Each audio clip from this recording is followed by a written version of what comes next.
It's all the rage. It's all everyone is talking about. So we ask, were officials biased at Carifta Games 50? Plus, we take a look at rising sprint star Ackeem Blake. Welcome back to the channel, people. Welcome back to the channel. If this is your first time here, thank you for making it Peter Lloyd World. Go ahead, please hit the subscribe button so we can continue to grow. When you do that, hit the notification bell so you know when the next video drops. We drop a video at least once a day here on Peter Lloyd World. Also, if you enjoyed the content, please hit the like button. And finally, leave your thoughts after this sports analysis where we take a look at and we break down the races.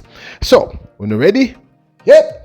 Good to go. Well, Ackeem Blake is having an amazing 2023 season thus far. Recently, at the Miramar Invitational 2023, he came a very close second to his compatriot, one of the other remarkable Jamaican male sprinters, Oblique Seville. Seville won ahead of Blake, running a time of 9.91. but win assisted. The win was an illegal plus 2.2. Ackeem Blake came a close second, running 9.93.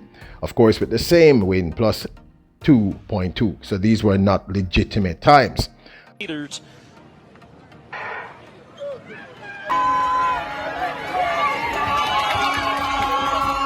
Now, in, I believe, his first official race for the 2023 season, at an outdoor 60-meter run at the Gibson McCook Relays, if my memory serves me correctly, it was Ackeem Blake who beat the odds-on favorite, the remarkable Oblique Seville.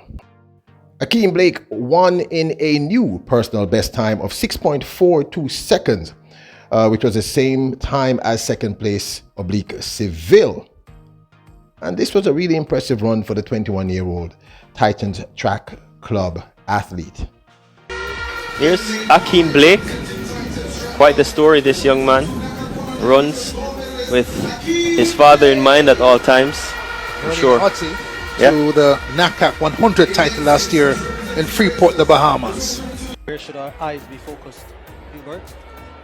I like Goldston on the outside. Johan Blake is there too, but he's run much more than everybody else. Fresh, maybe he'd be the man to win. Hughes, maybe. Set. Quick start for Ackeem Blake as usual. Johan Blake also there. Look at Oblique Seville. It's the top three. Ackeem Blake steps forward now. Ackeem Blake made it to the semi-finals of the men's 100 meters in last year's World Championships. And we here at Peter Lloyd World, myself and the team, we told you he is going to make massive improvements this year. That seems to be his trajectory, and he has done so. He's almost on equal footing with the remarkable Oblique Seville, who, by the way, is another incredible sprint talent. Oblique Seville is remarkably talented and senior in terms of amount of time spent at that level to Ackeem Blake. It's clear to me that Titans have cleaned up Ackeem Blake's race. He tended to overextend towards the end when he was in the top end if he felt pressure coming from another athlete towards in the last 20 meters, say, of 100 meters. I don't see him doing that anymore. He's not overextending, and his form is also improving. He's becoming more efficient as a sprinter. Always had a bullet start, but his bullet start has also improved. I think he is going to have a solid season should he remain injury-free, and I think he will. We just wanted to remind you of the remarkable Ackeem Blake. At the 50th Carifta Games that were held in the Bahamas, when we saw the expulsion of the defending 100-meter champion in the heats, I believe, I think it was the heats, DeAndre Daly heats or the semifinals. I'm going to be honest with you, I was a little surprised. He didn't look as if he had false started to me. And I was a little baffled when they expelled one of the athletes and then walked over to him and expelled him. And he looked very surprised. I concede that there were a few other calls that I didn't quite understand. And now I see there's a big furor about the officials in Bahamas being biased against the Jamaican athletes. So I'm going to throw in my 2 cents. The expulsion of Sabrina Dockery in the finals of the 200 meters also had me a little confused. Kudos to Sanya Frederick of Trinidad and Tobago for winning, but take a good look at this. Now, Sabrina Dockery, I believe, is in lane number 4. Take a look at the video. Away they go. Take that left foot movement is later in the sequence. Now, a false start happens if a sprinter commences his or her starting motion from the set position before the starter's gun is fired. It is deemed a false start. The first false start of a race results in an automatic disqualification. World Athletics, the body which determines international rules for track and field, has set the threshold of false starts at 100 milliseconds or 0.1 seconds. This means that any athlete that pushes off the block within 100 milliseconds after the gun goes off is considered to have made a false start. So with that, those definitions involved, let's take a look at this Sabrina Dockery's false start and expulsion once again. Away they go. Take a second look at it. Lane number 5.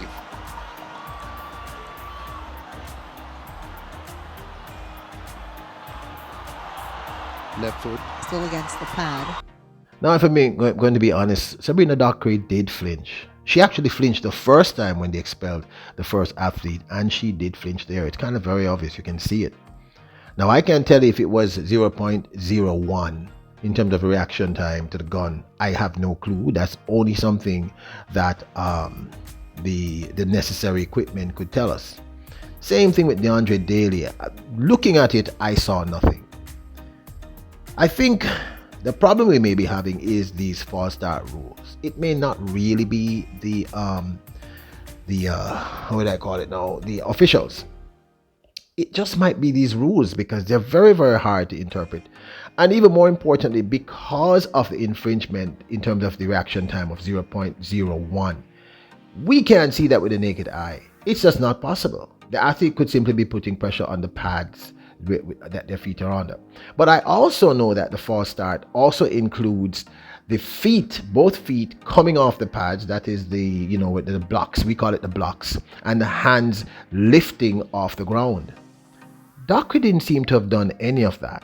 She flinched and then went off just when everyone else went off. So I think this may be one of the reasons why there's all this controversy. Now, in terms of the sprint relays, there are a few relays that it was really evident that, we messed up.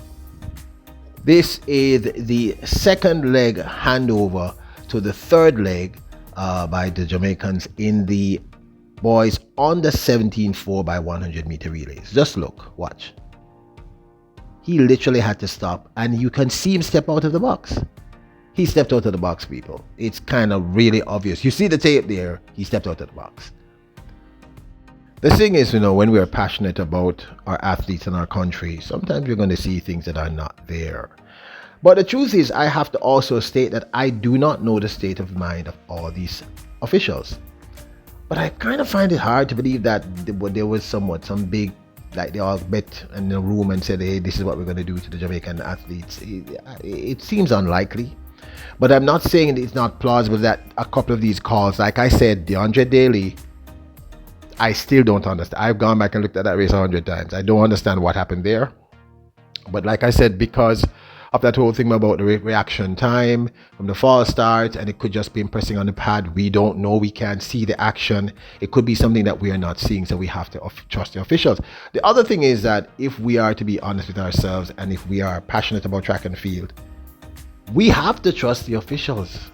Otherwise, it's going to be chaos at all these meets, and once we go down this rabbit hole, we can't come out, and basically we'll have to just end doing the meets. Look, people, I don't think that the officials at the 50th Carifta Games got up and said, okay, we're going to do this against the Jamaicans. I honestly don't think that. Were there some questionable calls because of bad judgment? I think that definitely occurred. Did we mess up in a few instances? That's kind of obvious.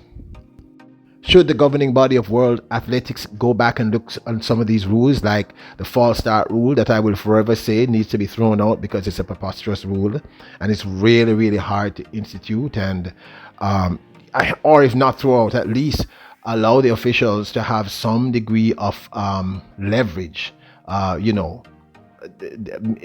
discretion where this rule is concerned. Because, another reason why people question the officials, because like I said, in DeAndre Daly, I still don't see what he did. I can't see it, because if it's about a 0.01 pressure on a pad, who can see that? None of us can see it.